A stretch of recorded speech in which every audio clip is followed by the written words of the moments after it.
What's going on, guys? I am the baddest, and welcome back to the week where we count down my favorite music by genre, etc., etc. Let's get into today's list. Today I'm counting down my top 5 favorite rap/hip-hop albums of 2024. Just like with all the other lists, we are counting every single subgenre of the genre, so variety of shit here. Coming in at number 5, I have the Lupe Fiasco record, Samurai. Big eyes looking like skies and binoculars. 2 nights live singing by the opera house, but not in it. Now, this album is really interesting. What this album is it's a semi-concept album it's dedicated to Amy Winehouse, who, in my humble opinion, one of the best musicians that's ever lived. Absolutely stunning artist that was taken from us way too soon. It's dedicated to her, and it's like kind of partially about if Amy Winehouse was a samurai. It's a really weird album, but man, the bars on it hit hard. The production is vibey and kind of old school and new school at the same time. Really fun style going on here. And yeah, I think what I really love about this album is the way it tells like a story of a samurai kinda, and how you can tell that it's dedicated to a certain artist. And yeah, it's really wholesome. It's really beautiful and also really fun. Again, the bars and Lupe Fiasco's rhyme schemes on this record are all really impressive, really good. This is one of the most stunning hip-hop albums of the year to me. I absolutely love it. And yeah, that's all I got to say. Coming in at number 4, I have Chromophobia by Tyler, the Creator. Darling, I keep falling in love. Darling, this has become my favorite Tyler record, and I feel like that's because, as he said it himself, it's the most, like, true to him. Like, I have loved Tyler's work in the past. He has created some outstanding records many times before, but it always feels like they're from the perspective of a character, or they're kind of embodying a character, or they're not from the perspective of Tyler. And on this album, you get some of that too, but you get, like, the perspective of characters from stories that Tyler is actually in, like on Judge Judy or Hey Jane. All of the songs on this record feel so real, and it's almost off-putting. There's parts of this album I find a little bit uncomfortable because it feels like I'm seeing and hearing something so intimate about a person that I don't really know. But man, it's so beautiful. The harmonizing on this record is absolutely beautiful. Tyler's rapping performances are the most versatile I think they've ever been. Tyler sounds like 30 different people on this record, and he sounds amazing each and every single time. And the features on this record are fantastic. All of them have their own time to shine. My highlight as far as features go is Sticky, where there is just feature after feature, and they all sound so good. And the production on that song just really highlights the styles of every single feature on there. It's such a fun, cool song. My favorite overall is Judge Judy, though. I really like the story it tells. It's really sad, but also kind of wholesome. But also, again, it's just, it feels so deeply personal, and I really respect that. I have essentially the same feelings on Hey Jane as well. And yeah, again, Tyler's rapping performances on Ratata, Thought I Was Dead, and Tizo Touchdown on Darling I.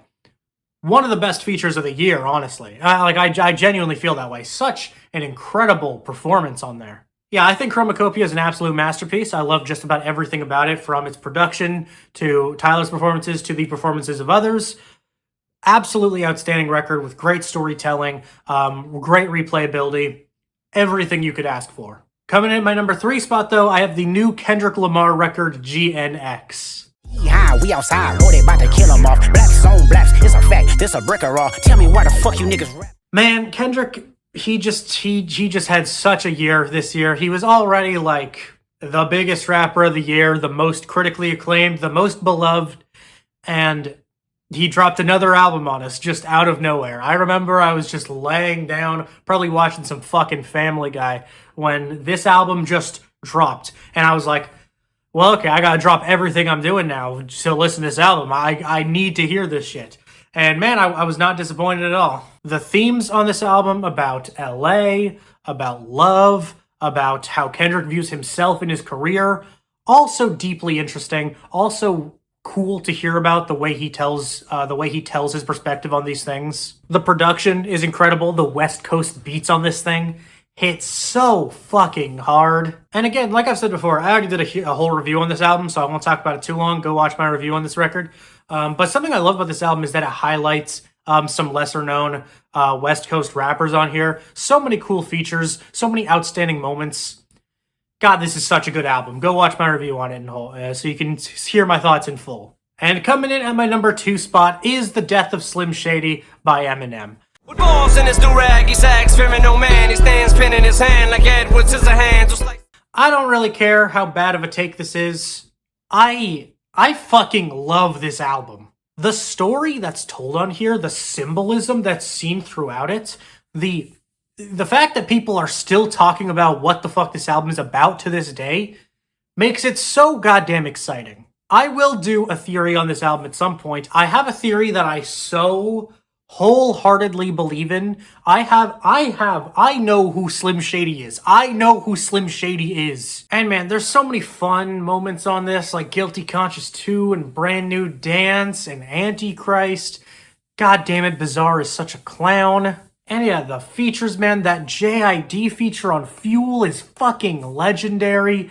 Skylar Grey's performance on why am I forgetting the name of this track? Temporary, that's what it is. I got there. Skylar Grey's performance, that's her name, right? Please tell me I'm not forgetting her name too. Skylar Grey's performance on Temporary is one of the most beautiful performances I've heard all year. Such a sad but heartwarming song. Yeah, I kind of just love everything about this album. And I know that a lot of people don't like this album, but I'm not most people, and I don't really care what other people think.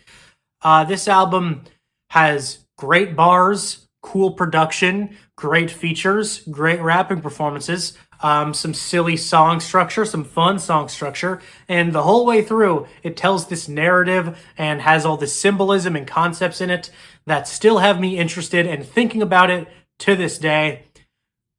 Great fucking album. I think this is a great album.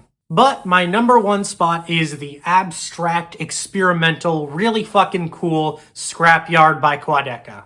Way before I would turn 19, get him out at the in and out in a dry clean, dropping tapes like I couldn't figure out a crime scene. My career fucking weird, can't even define me. I've been following Quadeca since 2019-ish, and the evolution of this man needs to be studied. The textures on this project are so fascinating and vibrant and bizarre, and the vocal effects he applies to himself are just as weird and wonky and make him sound so cool and badass. And man, the shit he talks about on tracks like You Tried That Thing Where You're Human, or Got Way Too Many Friends, or even like Guess Who, where it's a pretty braggadocious track. He still manages to get some of that really interesting subject matter in there. Yeah, so many incredible performances, so much fantastic writing, so many fucking ridiculously cool beats. Everything about this record came out to be perfect. And I'm so excited for what he does next. I assume it's not dropping before the end of the year, like I originally thought it was going to. But you know what? That's okay. He already dropped this. And before that, we got I Didn't Mean to Haunt You. So I am totally okay with patiently waiting till he drops his next project, which is called Vanisher. And God, it's going to be incredible. Everything this guy does just gets better and better and better. So those are my top 5 hip-hop records of the year. I hope you had a good time. If there's anything that I left off that you would have expected to see on here or you would have put on here, please let me know in the comments below because I would love to know. But that's all I have to say. I will see you guys once again tomorrow for more lists. But things are going to start switching up from here on out. Thank you guys so much for watching once again. I will see you guys tomorrow.